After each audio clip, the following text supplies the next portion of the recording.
শুনেছে মহাদেব, ওই দেখ এখানে খাওয়া দাওয়ার ব্যবস্থা আদর্শদার ভোজনালয় থেকে হয়েছে। ওটাই হচ্ছে আমাদের হল পাস। তুমি আছো ভগবান। কবিতা দেখ, একদম ঘাবড়াবি না। আরে ওই যে স্কুলে নাটকের সময় স্টেজে যেভাবে বলতি না, একদম ওইভাবেই বলবি, বুঝলি? আর হ্যাঁ, কারোর দিকে একদম তাকাবি না, আবার সবার দিকে তাকাবিও। হ্যাঁ, সেটা কি করে হবে দিদি? আরে যেমন ফিল্ম স্টাররা হয় না, ভিড়ের মধ্যে সবার দিকে তাকিয়ে থাকে কিন্তু কোনো একজনকে কখনোই দেখে না, ওরকমই, বুঝেছিস? তাতে কি হবে? আরে তুই একটা বুদ্ধু, পাত্তা পাবি। সমস্ত ছেলেরা বাড়ি গিয়ে এটাই বলবে, ওই যে গোলাপি ড্রেসে মেয়েটা ছিল না, ওই মেয়েটাই ভালো ছিল। হ্যাঁ সারিকা, আমি যা লিখে দিয়েছি তা ঠিক করে পড়বে, ভয় পাওয়ার কোনো দরকার নেই। হ্যাঁ আরে শোন না। আরে শোনো, তোমার মতামত ওর উপরে চাপিয়ে দিও না, ও ওখানে গিয়ে ঘাবড়ে যাবে। শোন মেয়ে, তুই না তোর ওড়নাটা মাথায় দিয়ে নিবি, তাহলে ওরা বুঝবে মেয়েটা সংস্কারী। আরে না ঠাকুমা, চুলটা খোলা থাকলেই ভালো লাগবে, খোলা চুলেই কবিতাকে খুব সুন্দর লাগে। হ্যাঁ হ্যাঁ, এটা ও ঠিক বলেছে, তুই এইভাবেই যা। বাকি ভগবান তোর জন্য ভালো ছেলে খুঁজে দেবেন।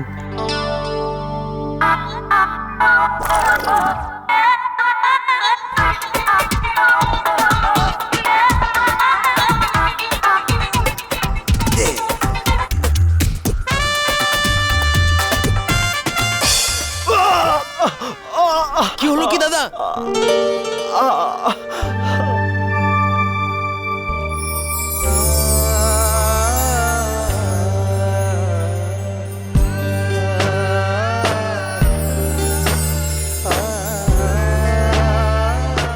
আরে দাদা, আগেই তো মন ভাঙার একটা পরিস্থিতি হয়ে আছে, তার উপর আবার পা ঘোড়ার উপর কি করে উঠবে? জয়বাবু, আপনি তো মালিক, এটা কি করছেন আপনি? আরে সরুন, আমাকে করতে দিন। না না, সরুন। আরে না ভাই, দাঁড়ান। আমার দাদু বলেন যে যে কোনো কাজ শেখার জন্য সেই কাজটা নিজেকে করতে হয়। এটা আমি তুলবো। বাহ, দারুণ শিক্ষা তো। যদি আগে জানতাম যে আপনি আসছেন, তাহলে আদেশবাবু তো আরেকটা সম্মেলনের কন্ট্রাক্ট নিয়ে নিতেন। আরেকটা সম্মেলনও আছে? হ্যাঁ, এরকম ফাংশন তো প্রত্যেকটা সানডেতেই হয়। তার মানে কনফার্ম না, বৌদিকে এখানেই পাওয়া যাবে। চল ভেতরে গিয়ে দেখি।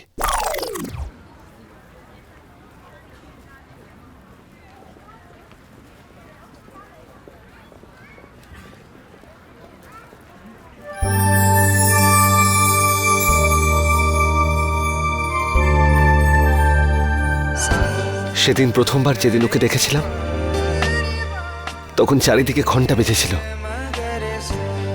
মহাদেব চিৎকার করে তখন আমাকে বলেছিলেন যে জয়, এটাই তোর স্বপ্নের রানী। আজ আমার হৃদয় আবার বলবে।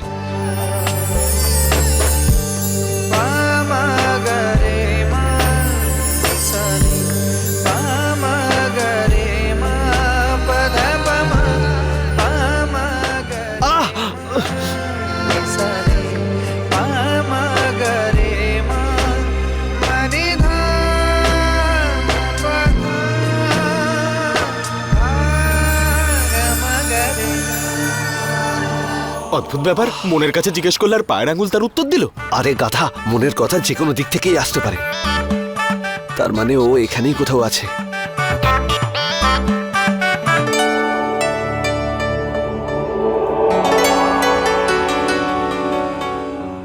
আরে তুই নিচে কি খুঁজছিস মা?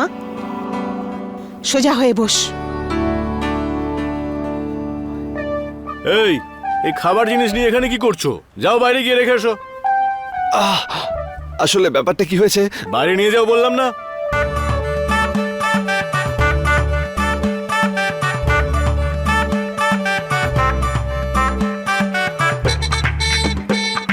আরে আপনি এখানে? আরে আপনি কেমন আছেন? ভালো আছি, ভালো আছি। আমি তোমার ছেলের সঙ্গে এলাম। আপনি? আরে আমি আমার পরিবারের সঙ্গে এসেছি। আমার স্ত্রীকে তো আপনি চেনেনই, ইনি হলেন আমার শ্বশুর মশাই। নমস্কার। হ্যাঁ নমস্কার। আমাদের ঠাকুমা। নমস্কার। নমস্কার। আমার শাশুড়ি মা। নমস্কার। আর ও হলো আমার শালি সারিকা, ওর বিয়ের জন্য আমরা এখানে এসেছি। আপনারা কেমন মেয়ে খুঁজছেন? আমরা তো সাধারণ মানুষ, শুধু আমি চাই যে ছেলের যেন পছন্দ হয়, এই বাড়ির একটু কাজকর্ম জানবে, আর পড়াশোনা তো ঠিকই আছে, আর আমরা তো চাকরি করতে দেব না। নমস্কার। এখানে আগত সকল অতিথি কৃপা করে নিজের নিজের স্থান গ্রহণ হ্যাঁ, বসে যাই। হ্যাঁ, এসো বাবা। অবশ্যই অবশ্যই। আচ্ছা, নমস্কার, নমস্কার নমস্কার, নমস্কার নমস্কার। নমস্কার। এই জন্য আমি বলেছিলাম ফর্মটা ভালো করে ভর্তি কর, কিন্তু আমার কথা কে শোনে? এই মেয়ে, হ্যাঁ বলো। ওখানে গিয়ে ডাক্তারি পড়ার কথা বলবি না কিন্তু, বুঝেছিস? এই 31তম যুবক যুবতী সম্মেলনে এই বছরে যারা যারা এখানে এসেছেন তাদের সকলকে আমাদের পক্ষ থেকে জানাই হার্দিক অভিনন্দন এবং শুভেচ্ছা। আপনারা সেই কাহিনী তো অবশ্যই শুনেছেন যে চোখের সামনে সুপাত্র রেখে দেশে বিদেশে খুঁজে বেড়ানো। আরে দাদা, আজকালকার এই ব্যস্ত জীবনে কার হাতে এত সময় আছে যে আশেপাশের খোঁজ খবর রাখবে? আর সেই কারণে প্রত্যেক বছরে এই সম্মেলনের আয়োজন করা হয়। তাই আসুন, সিদ্ধিদাতা শ্রী গণেশ আর শ্রী বিষ্ণুর আশীর্বাদ নিয়ে এই শুভ সম্মেলন শুরু করা যাক। সবার প্রথমে আমরা ডেকে নেব টোকেন নাম্বার 1, কুমারী নিশা দেবীকে।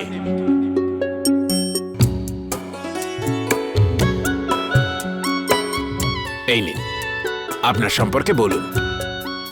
নমস্কার, আমার নাম নিশা আর আমি ক্লাস 12-এ পড়ি। আর আমি আমার ব্যাপারে একটাই কথা বলবো যে আমি বাড়ির সব কাজ করতে পারি, আর আমি আমার বাড়ি খুব সুন্দর করে গুছিয়ে রাখতে পারি। নমস্কার। টোকেন নাম্বার 2, রাজীব সরকার। ও দাদা, যদি তোমার মন বলে, যদি তোমার পায়ের আঙুল এই কথাটা বলে যে বৌদি এখানেই আছে, তবে সে তো স্টেজে আসবে। একটু অপেক্ষা করে যাই না, ব্যাপারটা জমে যাবে। আরে বাহ, গাধা! যদি তোর বৌদি স্টেজে ওঠে না আর এরা যদি ওকে দেখে ফেলে না, তাহলে সবাই মিলে ওকে বিয়ে করার জন্য উঠে পড়ে লাগবে। আরে তোর বৌদি তো ওরকম। দাদা, কিছু একটা করো না, আটকাও ওদের। আরে গাধা, প্রথমে তোর বৌদিকে খোঁজতো। আর যদি ওকে আমি পেয়ে যাই না, তাহলে ওর মনে আমি আমার ভালোবাসার মোমবাতি জ্বালবই। বলে দেবো আমার ভালোবাসার কথা। এখানে এসে বর খোঁজার কোনো প্রয়োজনীয়তাই নেই। আমি তো এখানে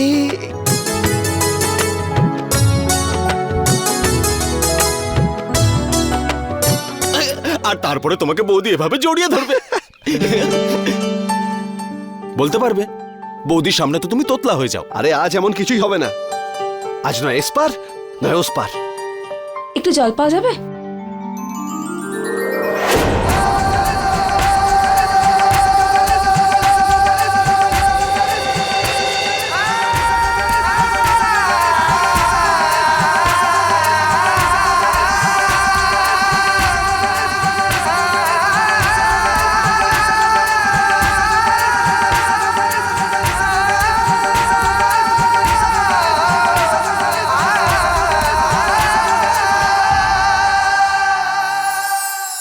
টোকেন নাম্বার 28, কুমারী সারিকা।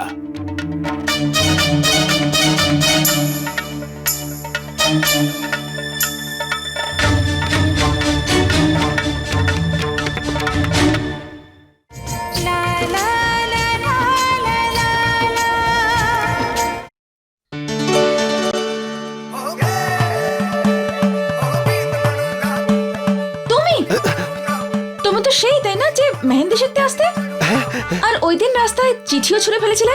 হ্যাঁ। না, এখানে কি করছো? এখন চুপ করে আছো কেন? বলে ফেলো না দাদা, এবার তো বৌদি নিজে জিজ্ঞেস করছে।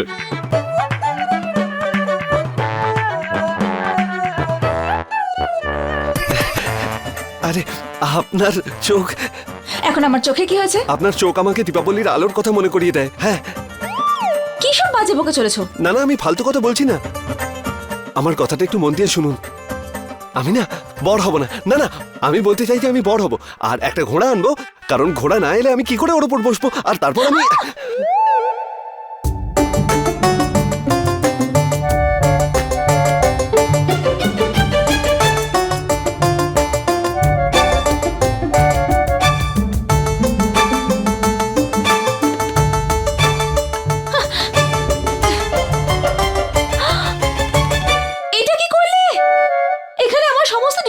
আপনি আপনি কোনো চিন্তা করবেন না, আমি আছি তো, সব ঠিক করে দেবো। ইডিয়েট! এখন আমি কি বলবো ভেতরে গিয়ে? কি করব আমি এখন? তোমার সঙ্গে যখনই দেখা হয় কোনো না কোনো প্রবলেম হয়। ও গড! প্রথমে চিঠি, তারপর মেহেন্দি, তারপর এটা। তুমি কি নিজেকে কখনোই শোধরাবে না নাকি? টোকেন নাম্বার 28 কুমারী সারিকা।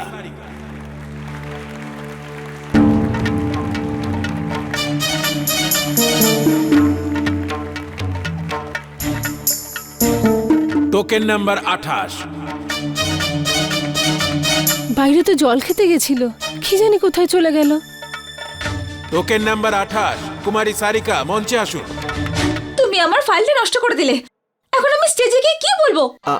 আপনার ওখানে যাওয়ার দরকারই নেই, মানে আপনার কোনো বলারই দরকার নেই। মেয়েটাকে পাঠাবার দরকার কি ছিল? জামাই বাবা, এটার নম্বরটা যদি চলে যায় তাহলে এই সুযোগটাও হাত থেকে চলে গেলে। জামাই বাবা, তুমি কিছু একটা করো, মেয়েটাকে খুঁজে আনো। আমি এক্ষুনি গিয়ে যাও, নিয়ে যাও। আসছি।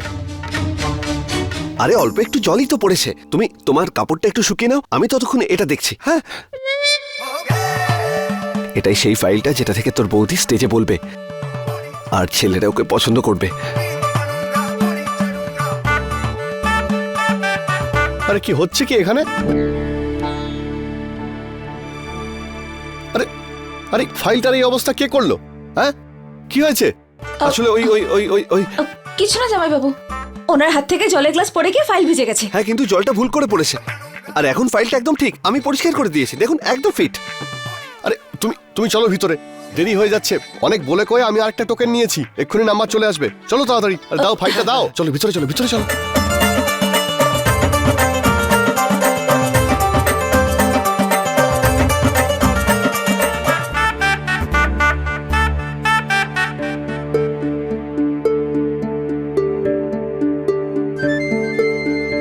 কোথায় গিয়েছিলি তুই? তুই তো সবকিছু গন্ডগোল করে দিলি। আর কোথাও যাবি না, নড়বি না এখান থেকে। আরে চিন্তা করবেন না ঠাকুমা, আমি সব সামলে নিয়েছি। আরেকটা টোকেন নিয়ে নিয়েছি, দু একজনের পরেই ওর নাম্বার চলে আসবে। হ্যাঁ, ও তোমারই চলার পথে দিয়ে যেতে চাই আমি। আরে দেখো। ঠাকুমা টেনশন নেবেন না, গানের কম্পিটিশন তো আমার শালিও জিতেছে। হ্যাঁ হ্যাঁ, এটা ঠিক। তুমি কি করলে? কি ভালোবাসা জাহির করলে? আমি তো চোখের সামনে দেখলাম, তুমি বৌদিকে কিছু বলতেই পারলে না। আরে ভাই গোবিন্দ, তুই বুঝতে পারিসনি। আরে তোর বৌদি আমাকে বাঁচিয়ে নিয়েছে, আমাদের ব্যাপারটা লুকিয়ে নিয়েছে ওর জামাইবাবুর কাছে। দেখ, যদি ও চাইতো তাহলে ওর জামাইবাবুকে বলতে পারতো, কিন্তু ও কি বলেছে? না, কারণ কেউ আমাকে বকুক সেটাও চায় না। আর সব কথা কি মুখে বলা যায়? তোর বৌদি পড়াশোনা জানে, আমার চোখের ভাষাও বুঝতে পেরেছে, ভালোবেসে ফেলেছে আমাকে। আর ও তো ফিরে দেখেছে আমাকে। হ্যাঁ, এরপর কি করবে দাদা? তারপর কি আবার? নাচ হবে, গান হবে, আনন্দ হবে, ফুর্তি হবে, তেজে যাবে, কিন্তু কিচ্ছু বলতে পারবে না। শিব ঠাকুর, তুমি তো সব জানো। এত ভয় তো আমার পিএমটি এক্সাম দেওয়ার আগেও হয়নি। হাত কাঁপছে আমার, গলা শুকিয়ে যাচ্ছে, বুঝতে পারছি না তোমায় কি বলবো।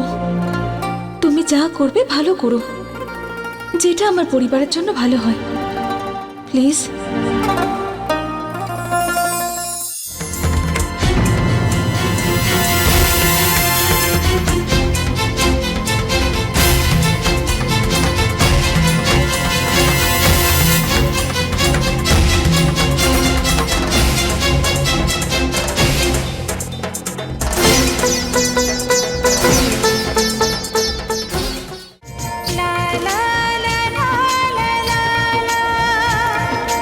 টোকেন নাম্বার 32 কুমারী সারিকা, মঞ্চে আসুন। তোর ওনাটা মাথায় দিয়ে নিবি। তোর নম্বর ডাকছে, যা সাবধানে সারিকা, যা। All the best. হ্যাঁ হ্যাঁ, এই, যা।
কি হলো, আপনি চুপ করে আছেন কেন?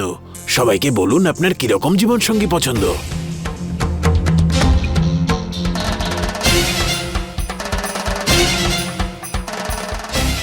এতে এত সমস্যার কি আছে? দেখুন, ফর্ম তো আপনিই ফিল আপ করেছেন, কিছু তো নিশ্চয়ই মনে আছে, সেটাই বলুন। আচ্ছা শুনুন, সব ফর্মগুলো তো একই রকম। আমি আপনাকে প্রশ্ন করছি, আপনি উত্তর দিন, ঠিক আছে তো?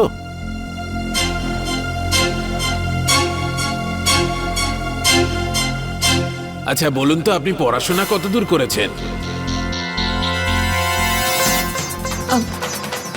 উচ্চ মাধ্যমিক পর্যন্ত। আর সামনে সামনে তাকিয়ে বলুন।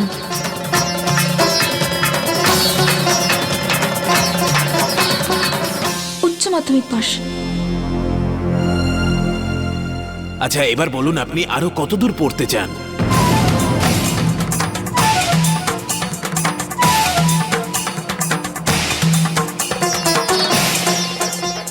হাউসওয়াইফ হতে চান, উকিল হতে চান, ইঞ্জিনিয়ার হতে চান, নাকি ডাক্তার?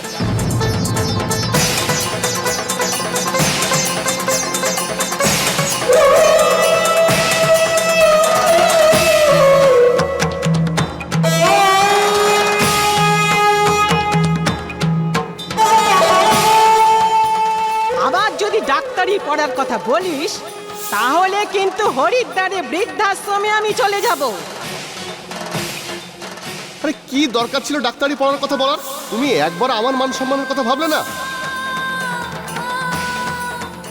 হ্যাঁ মেয়ে, ওখানে গিয়ে কিন্তু আবার তোর ডাক্তারি পড়ার কথা বলিস না।